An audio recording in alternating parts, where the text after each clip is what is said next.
প্রিয় শিক্ষার্থীরা, আজকে আমরা ঢাকা সেন্ট্রাল ইউনিভার্সিটির জন্য নেক্সট এক মাসের একটা মাস্টার প্ল্যান নিয়ে আলোচনা করব। কিভাবে পড়াশোনা করলে এই এক মাসের পড়াশোনা দিয়েই ঢাকা সেন্ট্রাল ইউনিভার্সিটিতে একটা টপ পজিশন পাওয়া যাবে। ঠিক আছে? তো পুরো আলোচনাটা শুরু করার আগে আমরা আমাদের ভুলগুলো একটু খুঁজে বের করার চেষ্টা করব, যে এতদিন ধরে যে আমরা পড়াশোনা করলাম, এতগুলো জায়গায় পরীক্ষা দিলাম, কেন কোথাও চান্স হলো না বা হচ্ছে না। আমি আমার অভিজ্ঞতা থেকে দুটা কারণ মূলত খুঁজে বের করছি, যেই দুটা কারণে স্টুডেন্টগুলো মূলত কোথাও চান্স পাচ্ছে না। দুটা কারণের সবচেয়ে বড় এবং প্রথম কারণটা আমি এখানে লিখে রাখছি, নট এনাফ প্র্যাকটিস। অর্থাৎ স্টুডেন্টগুলো সারাদিন ক্লাস করে, ঠিক আছে, কিন্তু নিজে প্র্যাকটিস করে না। তোমাকে অবশ্যই একটা অধ্যায়ের যত প্রশ্ন আছে, যেই সোর্সগুলো থেকে এখানে প্রশ্ন আসে, সকল প্রশ্ন তোমাকে সমাধান করতে হবে। ঠিক আছে? ওই ভাইয়ার দেওয়া স্লাইড সাজেশন, ওখানে যে কয়টা প্রশ্ন আছে, সবাই ওই কয়টা প্রশ্ন সমাধান করে বলে যে আমার প্রিপারেশন হয়ে গেছে। আসলে কোনো প্রিপারেশন হয় নাই। ওই কয়টা প্রশ্ন পরে জীবনেও চান্স হবে না। তারপরে এখন শুরু হয়েছে, নতুন হচ্ছে তোমার এক্সাম ব্যাচ আর মডেল টেস্ট।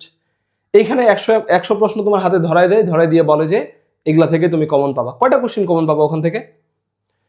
সর্বোচ্চ 40টা কোশ্চেন কমন পাইছো, 20টা পাইলেই তো নাচানাচি শুরু করে দিবে। সর্বোচ্চ 40টা পাইলা, 50টাও পাইলা, ওই 50টা প্রশ্ন কমন পেয়ে তুমি কখনো চান্স পাবা না। তোমাকে চান্স পাওয়ার জন্য মিনিমাম 60+ মার্কস পাইতে হবে। এখানে প্রত্যেকটা মার্কস ম্যাটার করে। তাহলে কি করতে পারি? আমাদের এনাফ প্র্যাকটিস করতে হবে। 2 নাম্বার যে কারণটা হচ্ছে, সেটা হচ্ছে ভুল সোর্স। অর্থাৎ যে সকল সোর্স থেকে ওই পার্টিকুলার ইউনিভার্সিটিতে প্রশ্ন আসে, ওই সোর্সগুলোর প্রশ্ন তোমাকে সমাধান করতে হবে। স্টুডেন্টগুলো এটা করে না। তাদেরকে কোচিং থেকে একটা মাস্টার কোশ্চেন ব্যাংক ধরায় দেয় হাতে, তারা ওই কয়টা প্রশ্ন সমাধান করে চলে যায়, বলে যে আমার প্রিপারেশন হয়ে গেছে। না, হয়নি। ওইখান থেকে তুমি কয়টা কোশ্চেন কমন পাবা? ওখান থেকে তুমি এনাফ কোশ্চেন কমন পাবা না। আর পরীক্ষার হলে গিয়ে নতুন একটা প্রশ্ন ডিল করা খুব কঠিন। ঠিক আছে? আর যদি তুমি পারো, এতটা সময় চলে যাবে যে তুমি অনেকগুলো প্রশ্ন তোমার আর অ্যান্সারই করতে পারবা না। তাহলে দুটা সমস্যা কি কি? একটা হচ্ছে নট এনাফ প্র্যাকটিস, আর একটা হচ্ছে ভুল সোর্স থেকে প্র্যাকটিস। তো এই দুটা সমস্যা কাটাই ওঠার জন্য আমরা কি করব? তোমরা ইতোমধ্যে আমার যদি ভিডিওগুলো দেখে থাকো, আমি সবগুলা প্রশ্ন 2024 সালে যে ঢাকা সেন্ট্রাল ইউনিভার্সিটির পরীক্ষাটা হয়েছে, সেখানকার প্রশ্নগুলো তোমাদেরকে অ্যানালাইসিস করে দেখাইছি। এই প্রশ্নগুলো কোন কোন সোর্স থেকে আসে। প্রথম সোর্স হচ্ছে এখানে বোর্ড কোশ্চেন। 2 নাম্বার সোর্স হচ্ছে এখানকার মেডিকেল ডেন্টালের কোশ্চেন। 3 নাম্বার সোর্স হচ্ছে এখানে ঢাকা ইউনিভার্সিটির কোশ্চেন। 4 নাম্বার সোর্স হচ্ছে এখানে অনুশীলনীর কোশ্চেন। অনুশীলনীতে মূলত এই 3টা জায়গারই প্রশ্ন আছে, পাশাপাশি আরো মাত্র 10% প্রশ্ন আছে যেগুলো আরো বিভিন্ন সোর্স থেকে তারা কালেক্ট করছে। তো শুধু ওই 10% প্রশ্ন অনুশীলনী থেকে পড়লেই হয়ে যায়, যদি তোমার আগে এই প্রশ্নগুলো পড়া থাকে। কারণ এই প্রশ্নগুলাই কিন্তু অনুশীলনীগুলোতে দেওয়া আছে, তবে সকল প্রশ্ন কিন্তু অনুশীলনীতে দেওয়া নাই। এই জন্য শুধু অনুশীলনীর প্রশ্ন সমাধান করলেও হবে না, আবার শুধু এগুলা পড়ে অনুশীলনী ছাড়লেও হবে না। তোমাকে অনুশীলনী সলভ করতে হবে, তবে তার আগে এই জিনিসটা তোমাকে সমাধান করতে হবে। বোর্ডের কোশ্চেন বলতে আমি তোমাদের কি বুঝাচ্ছি, এইটা দেখানোর জন্য আমি আমার কোর্সের ভিতরে তোমাদেরকে নিয়ে আসছি। এই কোর্সটা হচ্ছে তোমরা পরিসীমা.com, এখানে আসলে এই যে সেন্ট্রাল ইউনিভার্সিটির জন্য একটা কোর্স পেয়ে যাবা। আমি তোমাদের গ্যারান্টি দিয়ে বলতেছি, মাত্র 500 টাকায় এইরকম কোর্স বাংলাদেশে তুমি আর কোথাও পাবা না। পুরো কোর্স কন্টেন্ট আমি আমার নিজ হাতে বানাইছি, প্রায় 2 বছর সময়, 2 বছর 3 মাস সময় নিয়ে আমি এটা বানাইছি। ঠিক আছে? ভিতরে ঢুকলেই তুমি বুঝতে পারবা যে কি জিনিস বানাইছি। ঠিক আছে? এখানে কারিকুলাম নামে একটা অপশন আছে, ওখানে আসলে তুমি এটা দেখতে পারবা। আমি আর ভিতরে যাচ্ছি না। তো ধরো তুমি নিউটনিয়ান বলবিদ্যা সলভ করবা। ঠিক আছে? এখানে নিউটনিয়ান বলবিদ্যার আমার একটা এখানে এক্সাম আছে। এখানে তুমি এই যে স্টার্ট এক্সামে গেলে, আচ্ছা দাঁড়াও, এই স্টার্ট এক্সামে গেলে তোমাকে এটার ভিতরে নিয়ে যাবে। এই যে দেখো, এখানে টোটাল 130টা প্রশ্ন আছে। এই 130টা প্রশ্ন হচ্ছে তোমার বোর্ডের প্রশ্ন। ঠিক আছে? এরপরে এটা হচ্ছে পার্ট 1, পার্ট 1 এর পরে পার্ট 2, পার্ট 3, এরকম 2014 সাল থেকে 2025 সাল পর্যন্ত বোর্ডের যতগুলো প্রশ্ন আছে, সকল প্রশ্ন এখানে আমি এভাবে মানে সাল ভিত্তিক, প্রথমে 14, তারপর 15, তারপর 16, এভাবে অধ্যায় ভিত্তিক সাজাই দিছি। তোমাদের যেটা করতে হবে, প্রথমে এসে এখানে প্রতিটা প্রশ্নে পরীক্ষা দিতে হবে। পরীক্ষা দিলে, কারণ তুমি অলরেডি অনেকদিন ধরে পড়াশোনা করছো, করার পরে যেই প্রশ্নগুলো এখানে তুমি পারবা না, ওই প্রশ্নের থিওরিটা জাস্ট পড়ে নিলে হয়ে যাবে। ঠিক আছে? তবে তোমাদের এখানে সবগুলা প্রশ্নে পরীক্ষা দিতে হবে।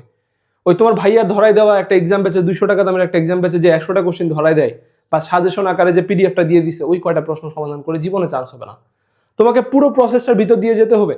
তুমি যদি বোর্ডের সকল প্রশ্ন সমাধান করো 2015 সাল থেকে 2025 সাল পর্যন্ত, এই অধ্যায়ের আর একটা লাইন বাদ থাকবে না যেখান থেকে নতুন করে প্রশ্ন করা যায়। সকল থিওরি, সকল সূত্র, সব কিছু এখানে কভার হয়ে যাবে। তোমার নতুন করে আর বইও পড়ার দরকার পড়বে না। এভাবে তো ধরো এখানে নিউটনের গতিসূত্র অনুসারে ক্রিয়া ও প্রতিক্রিয়ার মধ্যবর্তী কোণ কত। তো আমি এখানে র্যান্ডম ধরো 180 ডিগ্রি অ্যান্সার করে এখানে সাবমিট করে দিলাম। সাবমিট করে দিলে এখানে আমার কয়টা ঠিক হয়েছে, কয়টা ভুল হয়েছে, কয়টা কি করছি সব এখানে দেখাবে। এখানে স্ট্যান্ডিং কে কত পাইছে এটা সব দেখানো যাবে। এই যে দেখো নিচে যদি এবার আসো, এখানে হচ্ছে আসল খেলাটা। তুমি যদি চাও যে নতুন করে তুমি বইয়ের মতো করে সমাধান করবা, তাহলে কিন্তু এখানে প্রশ্ন উত্তর আকারে তুমি সমাধান করতে পারবা। প্রতিটা প্রশ্ন এখানে এক্সপ্লেনেশনে গেলে কোন বোর্ডে আসে, এটার অ্যান্সার কি সব এখানে দেওয়া আছে। এভাবে সকল প্রশ্ন একটা পেজে তোমার পিডিএফ আকারে লোড হয়ে যাবে। ঠিক আছে, এই যে দেখো ছবি টবি থেকে শুরু করে সব সুন্দর করে আমি এখানে অ্যাড করে দিচ্ছি। এর বাইরে আসলে আর পড়া নাই। তুমি যদি বোর্ডের কোশ্চেনগুলো সমাধান করো, বাংলাদেশের যে কোনো ইউনিভার্সিটিতে তুমি ভর্তি পরীক্ষায় ভালো করতে পারবা। ঠিক আছে, আচ্ছা, কিন্তু ভালো করাই তো আমাদের উদ্দেশ্য না, আমাদের টপ করার একটা উদ্দেশ্য আছে। তো এইটার জন্য আমরা কি করব, এই বোর্ডের কোশ্চেনগুলো সমাধান করার পর এইখানেই আবার আমার দেওয়া আছে কি ঢাকা ইউনিভার্সিটির সকল কোশ্চেন 2000 সাল থেকে শুরু করে 2025 সাল পর্যন্ত যত প্রশ্ন আসছে সকল প্রশ্ন এখানে আমি অধ্যায় ভিত্তিক সাজাই দিছি, যেটা তুমি বাংলাদেশে আর খুব কম বইয়ে পাবা, খুব কম কোর্সে পাবা। প্রত্যেকটা প্রশ্ন এখানে সমাধান সহ দেওয়া আছে। তো সকল প্রশ্ন তুমি এখানে সলভ করবা, কারণ ঢাকা ইউনিভার্সিটির কোশ্চেন 100% গ্যারান্টি এখানে তুলে দিবে। এরপরে যাবা মেডিকেলের কোশ্চেনে। মেডিকেলের কোশ্চেনগুলো কেন এত বেশি গুরুত্বপূর্ণ, কারণ এখানে যেহেতু 60 মিনিটে 100টা প্রশ্ন সমাধান করতে দিবে, তার মানে বুঝাই যাচ্ছে বেশিরভাগ প্রশ্ন থাকবে তোমার কেমন, জ্ঞানমূলক প্রশ্ন। আর মেডিকেলের সকল প্রশ্ন হয় জ্ঞানমূলক, তাহলে প্রতিটা অধ্যায় থেকে যেগুলো ইম্পর্টেন্ট জ্ঞান এগুলো তোমার জানা হয়ে যাবে এই মেডিকেলের কোশ্চেনগুলো সমাধান করলে। এরপরে 3 নাম্বার স্টেপে তুমি যাবা হচ্ছে অনুশীলনী থেকে, বিশেষ করে ফিজিক্সের জন্য। যদিও বোর্ড, ডিইউ আর মেডিকেলের কোশ্চেনগুলাই মূলত অনুশীলনীতে দেওয়া আছে, এর পাশাপাশি আরো 5টা 10টা করে কোশ্চেন আছে যেগুলো ধরো কোনো বোর্ডে আসে নাই, কোনো ভর্তি পরীক্ষায় আসে নাই, তোমরা শুধু ওই কয়েকটা প্রশ্ন সমাধান করলে হয়ে যাবে। আমার এখানে অনুশীলনীর কোশ্চেনগুলোও একদম আমি পিডিএফ আকারে সুন্দর করে দাগাই দিছি, তোমরা এক পলক এগুলো দেখে নিলেই সব পড়ে ফেলতে পারবা। ঠিক আছে, কোর্সটা তোমরা চাইলে চেক করে দেখতে পারো। তাহলে আমি যদি একটা সামারি টানি, তোমাদের নেক্সট 1 মাসের কাজ কি হবে, আজকে থেকেই তুমি একটা রুটিন বানাই নাও। প্রত্যেকটা অধ্যায়ের প্রশ্ন এখানে আমার যেহেতু অধ্যায় ভিত্তিক দেওয়া আছে, প্রথমে পরীক্ষা দিয়ে দাও। তোমার ইতোমধ্যে যা পড়া আছে, যতটুকু মনে আছে, সব ভুলে গেছো হয়তো, যতটুকু মনে আছে ওইটা দিয়ে তুমি এখানে পরীক্ষাটা দিয়ে দাও। তারপরে যেই প্রশ্নগুলো ভুল হয়েছে ওই প্রশ্নগুলো শুধু ব্যাখ্যা সহ তোমরা সমাধান করে ফেলো। এইভাবে তুমি অন্তত 15 দিনের মধ্যেই পুরো সিলেবাসটা একবার শেষ করতে পারবা। তারপরে আবার এখানে এই সেম কোশ্চেনগুলোতে পরীক্ষা দিবা। কেন বারবার পরীক্ষা দিতে হবে, কারণ আমাদের একুরেসি নিয়ে আসতে হবে। কি নিয়ে আসতে হবে, একুরেসি। কারণ এই প্রশ্নগুলো আমাদের হুবহু পরীক্ষায় তুলে দিবে। তোমরা যদি প্রমাণ দেখতে চাও, আমার এখানে প্রিভিয়াস যে ভিডিওগুলো দিচ্ছি ওখানে তোমরা দেখবা প্রত্যেকটা প্রশ্ন কোন কোন সোর্স থেকে আসছে, আমি একদম সোর্স সহ সাল সহ সব দিয়ে দিছি, তোমরা চেক করে দেখতে পারো। ঠিক আছে, তাহলে 1 মাসে যদি একটা গুছানো প্রস্তুতি তোমরা নিতে চাও, তাহলে আমার এই কোর্সটা চেক করে দেখতে পারো। আমি তোমাদের এতটুকু গ্যারান্টি দিচ্ছি যে এইরকম কোর্স বাংলাদেশে আর কোথাও পাবা না, কেউ তোমাদেরকে দিতে পারবে না। ঠিক আছে, তোমরা যারা আসলেই ঢাকা সেন্ট্রাল ইউনিভার্সিটিতে ভর্তি হতে চাও, চান্স পেতে চাও, নিজেকে প্রমাণ করতে চাও, তোমরা এই কোর্সটা অবশ্যই চেক করে দেখবা।